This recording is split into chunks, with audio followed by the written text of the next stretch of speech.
Chapter 9. "Where did Tom get all this money?" Sarah wailed, showing the box to Nancy and Hannah. The bills were all used, 10s and 20s and 50s, all jumbled together. "He had to be doing something really bad." "Why don't you come sit down, Sarah?" Hannah said, leading her into the living room. Nancy followed, noticing the pretty quilted pillows, hand-knit afghans, and embroidered doilies that brightened up the somewhat worn furniture. Sarah tossed the box of money on the couch. A few bills flew into the air and fluttered to the floor. She stood staring at them. "He was such a good boy before his mother died. He was only 10, too young to be without his mama." "She was your sister, wasn't she?" Hannah put an arm around her shoulder. "Yes, we all suffered when she went. But Tom most of all. If only he'd moved in with us then, I could have raised him along with my own 4, and he would have turned out different." "I'm sure you're right," Nancy said. "Why didn't he come to live with you?" "His father wouldn't let him. Jack was a selfish man, never thought of what was best for the boy, kept him out of school half the time to work his fishing boat. All Jack saw when he looked at Tom was an extra hand to do the work, and he drove the boy hard."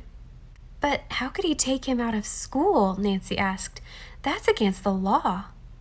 Sarah sighed and sank down into a rocking chair. "You don't know islanders. Fishing was our life until the fish disappeared. All those foreign trawlers and factory ships just destroyed the fishing grounds.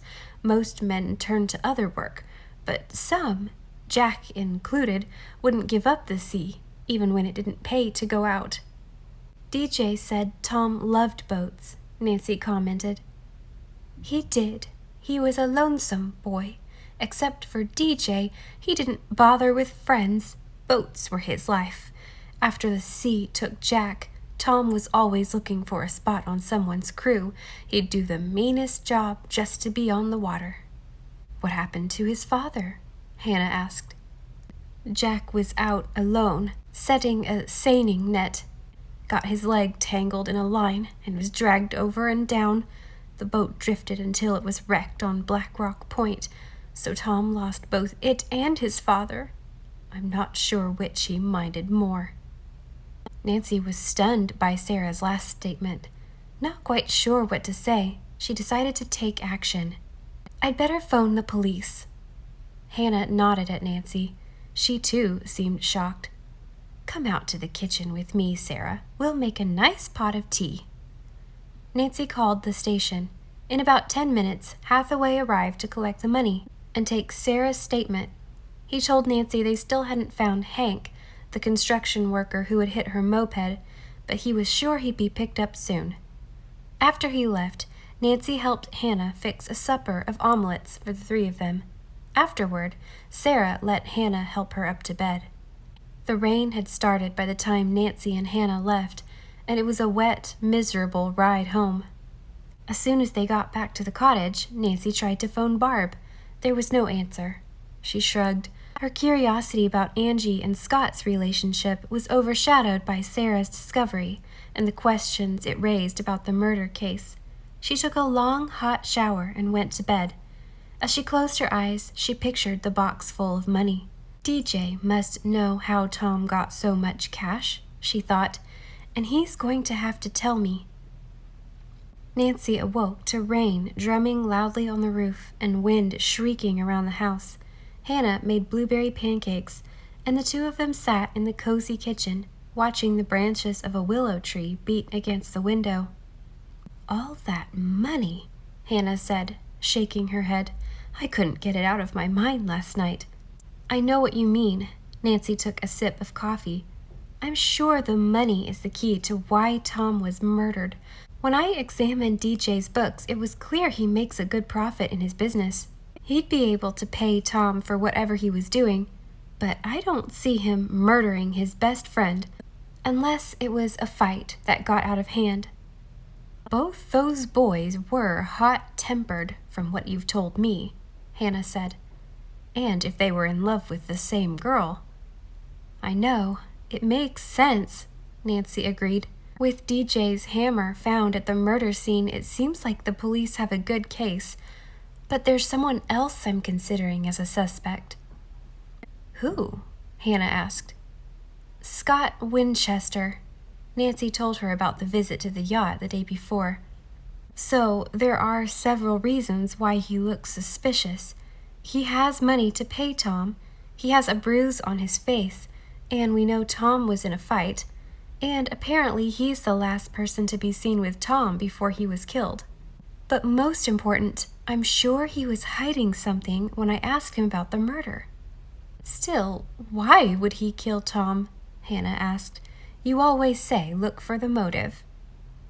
I don't know the answer to that yet, Nancy replied, but I'm going to find out. Maybe it's connected to this strange business with Angie, Hannah said, but she's such a sweet girl. I'd hate to think she's involved in this. I feel the same way. Nancy put down her cup and stood up. The first thing to do is talk with DJ. Then I'll question Scott again. I wish you wouldn't go out in this storm, Hannah said. This weather could drown a duck.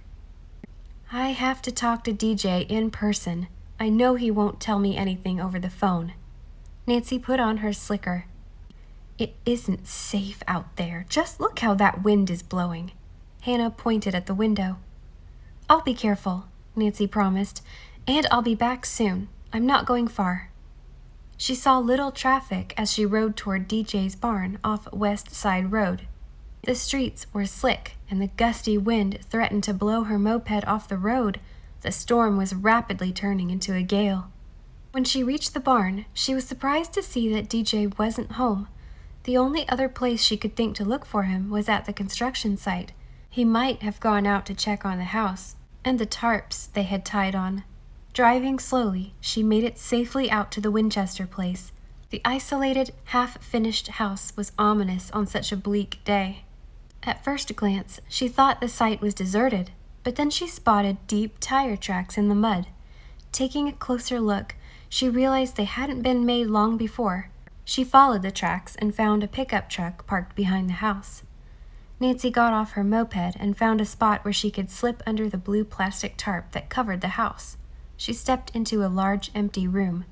The light that filtered through the blue-covered windows was eerie, and the wind whistled in every crack and corner. Hello, she called. Anyone here? Heavy footsteps sounded overhead. Who is it? A deep voice said. It's Nancy Drew. Is that you, DJ? Stay there. I'm coming. The footsteps thudded across the ceiling, then down the raw wood staircase at the end of the room. Gradually, DJ Divot came into view. What do you want? He asked rudely. We need to talk, DJ. Nancy's heart beat a little faster as the huge, scowling man approached her. In spite of her resolve, a thought popped into her mind. This is a man who is suspected of murder, and I'm all alone with him. She took a deep breath. DJ, please listen to me. I know you were a good friend of Tom, and I respect you for wanting to keep his secret. Are you playing little Miss Detective again? He sneered. I told you before. Give it up. Tom was my buddy, and I'm not ratting on him. Nancy thought a moment. DJ was one stubborn, stiff-necked Yankee, as Barb had said. She had to find a way to break through his misguided loyalty to his dead friend. DJ was strong and tough. Nancy decided to play by his rules. She would be strong and tough, too. The tactic might backfire, but she'd give it a try. Did you murder Tom Haynes? She asked flatly. No! DJ bellowed, his voice echoing in the empty room. Nancy refused to be intimidated. Then why was your hammer found near the grave? I already told the police. Why doesn't anyone believe me? I lent that hammer to Tom months ago. He must have taken it with him, thinking he was walking into a trap. DJ's voice turned bitter, and he did. Nancy folded her arms across her chest. I'm almost sure that the person who killed him is the same one who was paying Tom all that money he was flashing around. Don't you understand? If you don't talk, you could be protecting the murderer. DJ laughed. I know who the murderer is. You do? Sure, and I told the police too. He was the last person to see Tom alive, and they know it. Of course, they won't do anything about it. Not with a rich, powerful daddy protecting a little wimp. You mean? You better believe it, DJ shouted. Scott Winchester killed my best friend.